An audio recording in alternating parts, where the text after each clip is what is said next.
La Russie a restitué les 3 vedettes qui avaient été prises l'année dernière dans l'épisode de la mer d'Azov, du détroit de Kertch. Il y a un certain nombre de gestes d'apaisement et le principal, c'est que enfin l'Ukraine a accepté le plan Steinmeier que le ministre des Affaires étrangères allemand avait proposé en 2015 et qui avait normalement été accepté, mais le président ukrainien d'alors, Porochenko, s'était rétracté. Et là, Zelensky a adopté le plan Steinmeier qui prévoit des élections dans l'Est, dans les régions litigieuses de l'Est de l'Ukraine et qui prévoit l'ébauche d'un règlement politique. C'est-à-dire voilà, une résolution militaire avec les accords de Minsk, mais aussi une résolution politique avec ces accords de Steinmeier. Les deux étaient regroupés dans les 13 points de l'accord de Minsk II. Simplement, l'accord de Minsk II est resté lettre morte parce que la partie autonomiste de Donetsk et de Lugansk voulait que les points soient pris dans l'ordre. Et les Ukrainiens disaient non, non, il faut d'abord satisfaire certaines conditions qui sont après d'autres pour pouvoir avancer. Et ça, c'était inacceptable pour la partie autonomiste. Et donc, on était dans cette situation très dans l'impasse depuis, en fait, 2015. Alors aujourd'hui, ce qui est important, c'est que le plan Steinmeier, qui était à l'époque, Steinmeier était le ministre des Affaires étrangères, aujourd'hui c'est le président de la République fédérale allemande. C'est-à-dire qu'il a une autorité, même si c'est purement moral, sur ce que peut décider ou non la chancelière Angela Merkel. Et donc, toutes les conditions aujourd'hui sont réunies, puisque le président Macron veut également aller de l'avant dans le sens d'un apaisement et d'une solution négociée. Tous les 4 aujourd'hui sont sur la même longueur d'onde. Vous parliez donc du nouveau président ukrainien, du président Emmanuel Macron. Est-ce que justement avec ces 2 nouveaux présidents, à ce format Normandie, on peut s'attendre effectivement à une résolution du conflit, en tout cas de réelles avancées ? Des réelles avancées, oui, peut-être pas tout de suite, mais en tout cas là c'est un jalon, c'est une pierre. Certainement que ce qui va être décidé aujourd'hui, les 4 chefs d'État et de gouvernement vont marquer leur volonté d'aller de l'avant et de favoriser de nouvelles négociations, toujours à Minsk. C'est-à-dire, le processus de Minsk doit continuer, mais cette fois avec des gestes réels et efficaces, et non pas seulement des plans sur la comète, comme c'était le cas un peu en 2015. Donc là, une discussion entre chefs d'État. Dans votre ouvrage « Une Ukraine, un pays entre 2 destins », vous rappelez qu'il ne faut pas perdre non plus l'histoire, la culture des populations sur place. Comment, qu'est-ce que vous pouvez nous dire sur la façon dont est suivi ce format Normandie, là-bas, dans les régions d'Ukraine ?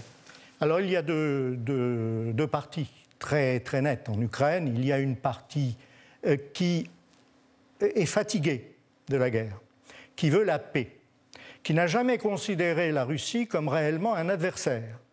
Ça a toujours été un partenaire, ça a toujours été, bon, il y avait des relations un peu antagonistiques, mais c'était dans la nature des choses, mais surtout pas, la Russie n'était pas un ennemi. Et puis il y a une autre partie de l'Ukraine, c'est la partie ouest, c'est-à-dire l'ancienne Galicie, la Galicie qui était jadis autrichienne et qui est restée très anti-russe. Et c'est là que se manifeste l'opposition la plus nette à ces accords. C'est là également que se manifestent les groupes d'extrême droite, pour ne pas dire fascistes ou néo-nazis, qui ont mené pratiquement le début de la guerre. Ce sont eux qui ont poussé en 2014 pour que les régions de Donetsk et de Lugansk rentrent dans le rang et en fait ils ont une politique qui s'apparente d'une certaine manière, une volonté politique qui s'apparente à celle des Jacobins en France, c'est-à-dire on supprime tous les nationalistes, il y a une seule nation ukrainienne, alors que ce n'est pas réellement vrai. Il n'y a pas une nation ukrainienne. On y revient dans quelques instants et nous sommes sur ce plateau pour vous faire vivre ce format Normandie avec Pierre Laurin, journaliste, écrivain, spécialiste de la Russie. On en parlait le 9 novembre dernier. À tout à l'heure. À tout à l'heure. Le 9 novembre dernier, l'Ukraine et les séparatistes ont commencé le retrait de leurs troupes d'un secteur de la ligne clé du front dans le Donbass. Aujourd'hui, qu'est-ce qu'on sait de la situation militaire sur le terrain ? La situation militaire est stabilisée. Les militaires ukrainiens respectent les engagements. Les militaires des républiques autoproclamées de Donetsk et de Lugansk respectent également. Il y a par-ci par-là des tirs sporadiques, mais jusqu'à présent, les choses sont beaucoup moins conflictuelles qu'il y a seulement 2 mois où il y avait régulièrement des morts. Là, maintenant, on attend. Je crois que de part et d'autre de la ligne de front, on sait que la situation n'est plus tenable, qu'il faut que cela cesse, parce qu'une grande partie de la population ukrainienne en a assez. Si Volodymyr Zelensky a été élu avec 73% des suffrages, alors qu'il était parfaitement inconnu, c'est bien le signe du malaise. Et à part quelques groupes extrémistes qui veulent maintenir la situation de guerre, qui veulent même engager toute l'armée ukrainienne pour récupérer ces territoires, que l'Ukraine n'a pas perdu. Tout ce que demandent ces territoires, c'est simplement que les traditions soient respectées, qu'ils puissent parler leur langue sans aucune entrave et qu'ils puissent, d'une certaine manière, s'autogérer. Mais à la limite, il était prévu de changer la constitution ukrainienne. Comme Volodymyr Zelensky le dit, ce n'est pas la peine. Des statuts particuliers peuvent suffire. Et il semble que l'enjeu des négociations d'aujourd'hui soit justement ces statuts particuliers. Ce statut particulier qui prend fin de la région du Donbass, qui prend fin le 31 décembre prochain. Le président russe Vladimir Poutine avait dit sa volonté de conserver ce statut particulier dans la région du Donbass. C'est ce qui va jouer, ça aussi, cet après-midi ? Je crois que c'est ce qui est en train d'être négocié. Une prorogation, certainement, peut-être. En tout cas, le plan Steinmeier prévoit que la situation soit d'une certaine manière gelée, que des élections soient organisées selon la loi ukrainienne, mais dans le contexte de la situation présente. Ces élections sous contrôle international se feront. On verra quelle est la position du peuple de ces 2 républiques autoproclamées, et en fonction de cela, eh bien, le reste suivra. Volodymyr Zelensky, une jeune figure politique, alors inconnue jusqu'à son élection. Est-ce qu'il peut avoir des pressions de la part de ces groupes nationalistes dont vous nous parliez tout à l'heure ? Bien sûr qu'il a des pressions, il a des pressions énormes. Mais il tient bon. Il tient bon parce qu'il sait qu'il est appuyé par une large majorité des Ukrainiens. Et lorsque, dernièrement, il a dit qu'il ne serait pas celui qui lancerait une guerre globale en Europe, c'est bien la preuve de sa volonté de résoudre le conflit sans céder aux sirènes des nationalistes et également de l'ancien président Poroshenko, qui est très déçu de la tournure que prennent les événements. Surtout, il est déçu du fait que les États-Unis ne l'aient pas soutenu juste avant l'élection, parce qu'il avait un plan pour rester au pouvoir et que cela a complètement échoué.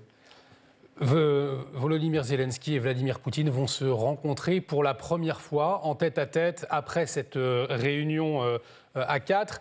Ils se sont déjà eus au téléphone auparavant. Quelle position le président ukrainien va adopter, selon vous, face à Vladimir Poutine ? Je crois que là, tous les deux sont dans une position très pragmatique. Les conversations téléphoniques qu'ils ont eues ont porté des fruits, c'est-à-dire qu'ils sont là pour avancer, pour travailler. Donc là, ça va être exactement la même chose.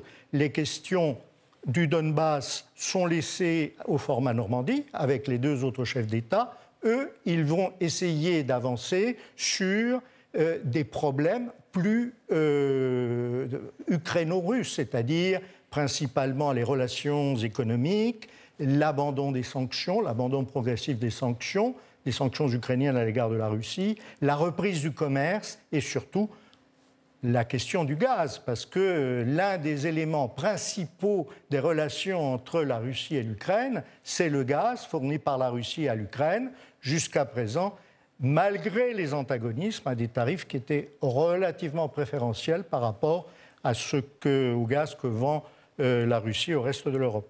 Question économique donc très importante. Il y a 6 mois, l'Union européenne a prolongé les sanctions à l'encontre de la Russie, justement dans ce dossier ukrainien. Pour 6 mois, on arrive à échéance. Est-ce que là aussi, pour l'Allemagne et la France, il y a cet enjeu-là économique et peut-être aussi cette volonté de mettre un terme à ces sanctions ? Le problème des sanctions est très difficile à résoudre dans la mesure où les sanctions sont prises par tous les membres de l'Union européenne. Ce qui est important, c'est qu'au moment où elles ont été renouvelées il y a 6 mois, les Européens n'ont pas pris en compte les sanctions supplémentaires édictées par Washington. C'est-à-dire qu'il y avait une volonté de maintenir une sorte de statu quo. On n'abandonne pas les sanctions, mais on ne les amplifie pas non plus. Et là, je crois qu'il est encore trop tôt pour que l'Union européenne abandonne les sanctions. Mais je pense qu'il y aura un geste purement verbal, quelque chose qui voudra dire le problème est en train de se résoudre, on attend que la situation s'améliore sur le terrain et que les pas annoncés soient pris réellement pour envisager la levée définitive des sanctions. On continue de parler de ce format Normandie avec vous, Pierre Laurin. Pierre Laurin, les enjeux pour Emmanuel Macron aujourd'hui lors de ce format Normandie. On a vu sa volonté de rapprochement avec la Russie. Nouvelle figure, c'est son premier format Normandie. Quels sont les enjeux pour lui ? Les enjeux pour lui sont importants parce que c'est sa crédibilité. Il a fait effectivement, comme ça a été dit tout à l'heure, il a fait le pari de changer la politique française à l'égard de la Russie. Jusqu'à présent, on ne peut pas dire qu'il ait réellement réussi, malgré des avancées très importantes. Pourquoi il n'a pas réellement réussi pour vous ? Il l'a dit lui-même, il y a quelques mois, il a répété qu'il y avait l'État profond, c'est-à-dire la haute fonction publique qui est sur des rails, qui suit une politique qui a été fixée et les hauts fonctionnaires pensent que c'est la bonne et qu'il faut continuer. Il y a au sein des ministères français des hommes et des femmes qui sont certainement très sincères, mais qui pensent que